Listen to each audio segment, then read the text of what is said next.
Kalau tidak diikuti dengan integritas, maka kehebatan dia bisa digunakan untuk tidak benar. Oleh karena itu, saya menitipkan kepada saudara-saudara semuanya, ketika Anda memiliki kompetensi sebagai seorang doktor, magister atau sarjana, iringi dengan integritas yang kuat. Karena itu yang akan menjadikan Anda dipercaya di masyarakat.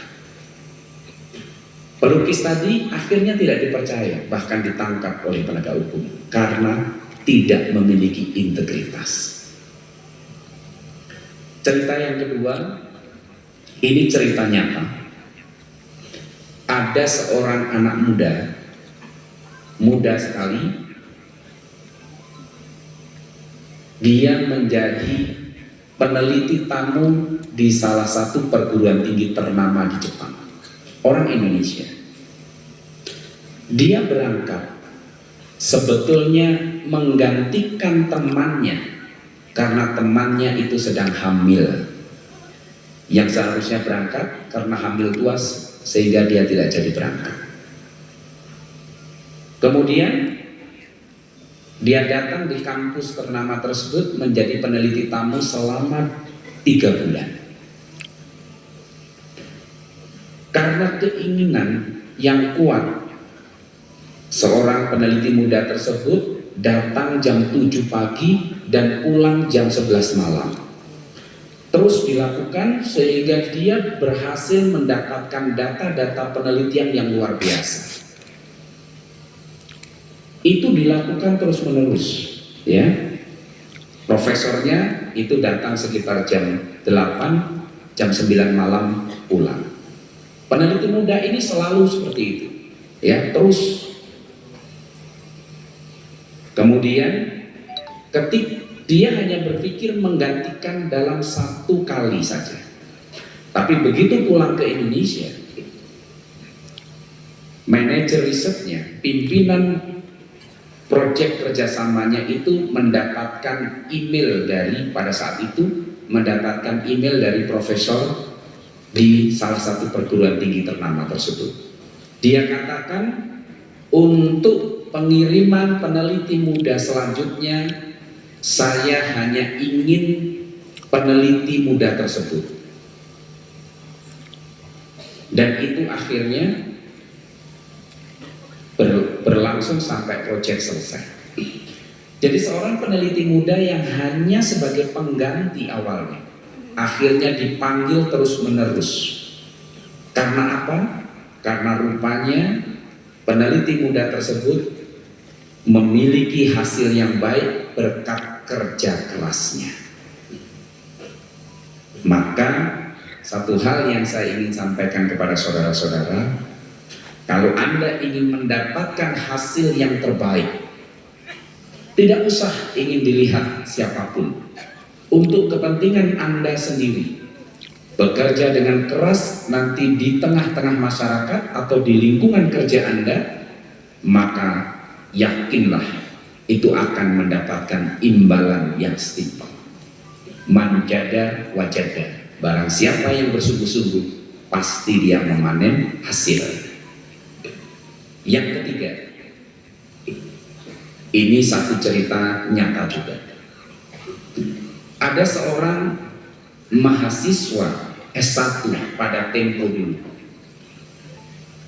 karena dia dari kalangan keluarga yang sederhana, tidak mampu, dia mengajar pendidikan semacam les privat, mengajar mata pelajaran matematika, fisika, dan biologi.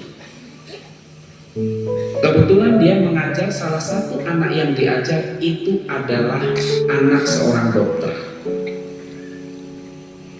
Karena dia adalah pengajar pemula,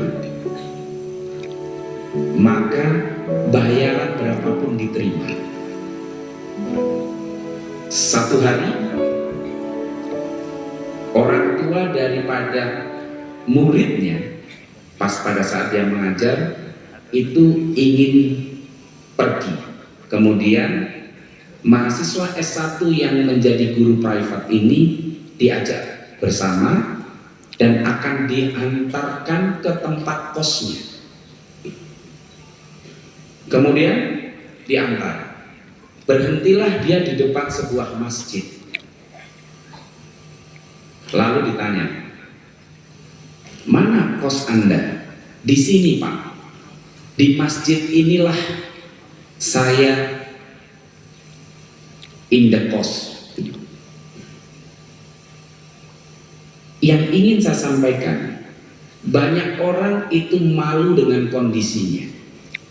Tapi si anak ini karena di sebuah masjid, keesokan harinya gaji si anak ini karena kejujurannya itu dibuat 3 kali lipat oleh si orang tua anak yang di privat tersebut. Maka inti yang ketiga kita dalam menjalani kehidupan, tidak perlu kita itu tidak jujur, berdiri apa adanya, tidak perlu menutup-nutupi apa yang kita miliki. Maka insya Allah itu juga akan menghantarkan Anda menjadi orang yang sukses. Yang terakhir, ini cerita tentang seorang ibu yang sudah memiliki anak sukses menjadi seorang direktur. Ibu ini sudah tua renta, kakinya sakit sehingga dia harus duduk di kursi roda. Kemudian mengajak anaknya mengantarkan sang ibu ini ke tempat di mana masa kecil anak ini banyak bermain. Sang ibu yang sudah tua renta ini di kursi roda bertanya kepada anaknya yang sudah menjadi seorang direktur. Dia bertanya, "Anakku, yang di depan itu apa?" Sang anak menjawab, "Itu lampu, Ibu." "Yang di sebelah kanan putih-putih itu apa, anakku?" Anaknya mulai agak tinggi. "Itu juga lampu, Ibu." Kemudian ibunya bertanya yang ketiga, "Kalau yang di sebelah kiri itu apa, anakku?"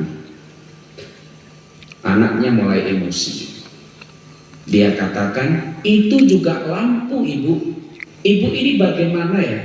Yang sakit kan kaki Ibu. Apa mata Ibu sudah buta sehingga tidak bisa membedakan, tidak melihat lagi itu lampu?" Seketika sang ibu menangis. Kemudian anaknya bertanya, "Kenapa Ibu menangis?" "Tidak, anakku, saya hanya teringat satu hal.